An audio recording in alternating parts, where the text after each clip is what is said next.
من أسهل وصفات الكيك اللي جربتها والنتيجة فعلا هايلة. نلاحظ قوام الكيك قد إيه هش وطري، والجميل في الوصفة دي إنها غير قابلة للفشل.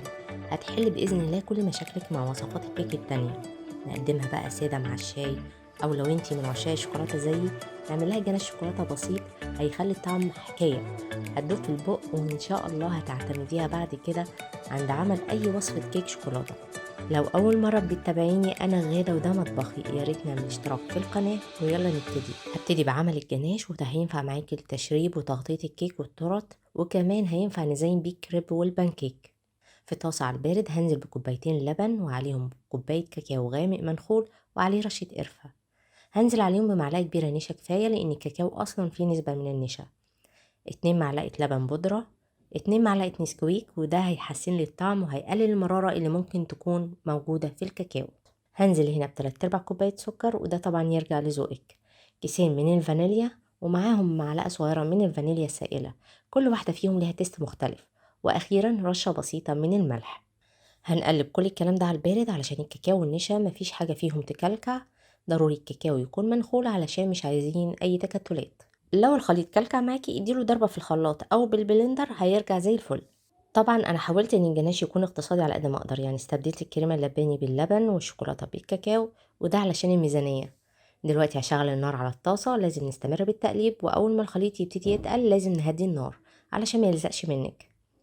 وننزل هنا بالزبدة اللي هتدوب على حرارة الخليط وهتديني طعم ولمعة للجناش. زي ما احنا شايفين الجناش تقل، هرفعه دلوقتي من على النار وهنقله في بولة علشان يبرد، وطبعا لازم نغطيه بستريتش راب وندخله التلاجة.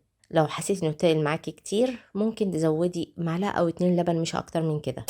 نيجي هنا لعمل الكيك نفسه، هحتاج كوباية ونص دقيق كيك او متعدل الاستعمالات، نص كوباية كاكاو غامق طبعا كله منخول، لو عايزاه كيك فانيليا هنخلي كوبايتين كلهم دقيق، رشة ملح، 2 معلقة صغيرة بيكنج باودر بس مليانين شوية. هقلب المواد الجافة هنا مع بعض، طبعا كل ما الكاكاو كان غامق كل ما هديكي لون جميل لكيك الشوكولاتة بتاعك. هجهز دلوقتي خليط اللبن السخن مع الزبدة، كوباية لبن 200 ملي مع معلقتين كبار زبدة، وهسيبهم يسخنوا لدرجة ما قبل الغليان، يعني يكون سخن كويس بس بلاش يغلي اللبن. الزبدة دابت مع اللبن وخلاص كده هيبتدي يغلي، هرفعه من على النار كفاية كده. هركنه دلوقتي على جنب يهدى لغاية ما اخلص خليط الكيك. في بولة هنزل ب4 بيضات بدرجة حرارة الغرفة وعليهم 3/4 كوباية سكر، طبعا ممكن نخليهم كوباية لو انتي مش هتزوقي الكيك. كيسين فانيليا باودر، وزي ما احنا متعودين كام نقطة كده من الفانيليا السائلة. وهبتدي اضرب البيض مع السكر وهستمر بالضرب لغاية ما السكر يدوب كويس واللون يفتح معايا. ياريت ما نستعجلش في الخطوة دي، ممكن ياخد منك من 5 دقايق ل7 دقايق. حجم البيض هيزيد وهيبقى سميك ازاي. بعد كده هضيف معلقة طعام الخل، والزيت هيبقى نص كوباية زيت ذرة، وهكمل خفق. هضيف المكونات الجافة على مراحل، وياريت ننخلها مرة تانية أثناء الإضافة. هبتدي أقلب الويسك اليدوي كده بهدوء بالتناوب مع الاسباتيولا، وكل ما يختفي دي مع الكاكاو هضيف الجزء اللي بعده. أنا قسمتهم على 3 مراحل. طبعا ضروري عند عمل اي وصفة كيك لما بنيجي نضيف دي بلاش نبالغ في الخلط علشان الكيك ما يطلعش معاكي قاسي ومكتوم. هضيف دلوقتي اللبن مع الزبدة، ولو حسيت انه بارد شوية ممكن تسخنيه حاجة بسيطة. ممكن نحس هنا ان الخليط بقى سائل شوية، لكن ما نقلقش، اول ما نخلص تقليب الدنيا هتكون مظبوطة. هصب الخليط بتاعي في القالب مقاس 30 في 10، وطبعا ممكن تستخدمي صينية مدورة مقاس 24 سنتي. خطوة برضو مهمة، بعصاية صغيرة كده بحركها بشكل دائري عشان اخرج اي فقاعات هواء غير مرغوب فيها، وبرضو بخبط القالب بشويش كده علشان الكيك يطلع بسطح مستوي معايا بعد التسوية. بالنسبة للتسوية هيبقى على فرن مسخن مسبقا على الرف الأوسط وعلى درجة حرارة 180 10 دقايق في البداية، وبعد كده بنهدي الحرارة 160. التسوية هتاخد معاكي 35 دقيقة ل 40 دقيقة. طبعا بعد ما الكيك بيخرج من الفرن بنختبره بعصاية رفيعة أو سن السكينة، لو طلعت نظيفة يبقى استوت كويس. هبتدي دلوقتي أحرك المعلقة حوالين جوانب الكيك زي ما احنا شايفين عشان أطلعها من غير ما أجرحها. الكيك هش جدا وطري جدا، نلاحظ القوام المرمل مش مكتوم إطلاقا.